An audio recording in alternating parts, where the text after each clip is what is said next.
Hi everyone, in today's video we will see how to fix Asus Vivobook brightness button not working. Restart your laptop. A simple restart can resolve temporary glitches affecting the brightness settings.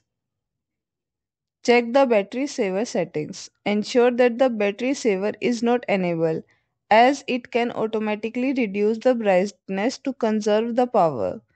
You can turn it off or adjust its threshold in the settings. Update the display driver. Go to the device manager, expand the display adapters, right click on your graphic driver and select update driver. You may also consider uninstalling and then reinstalling the driver to ensure it is functioning correctly. Disable the auto brightness.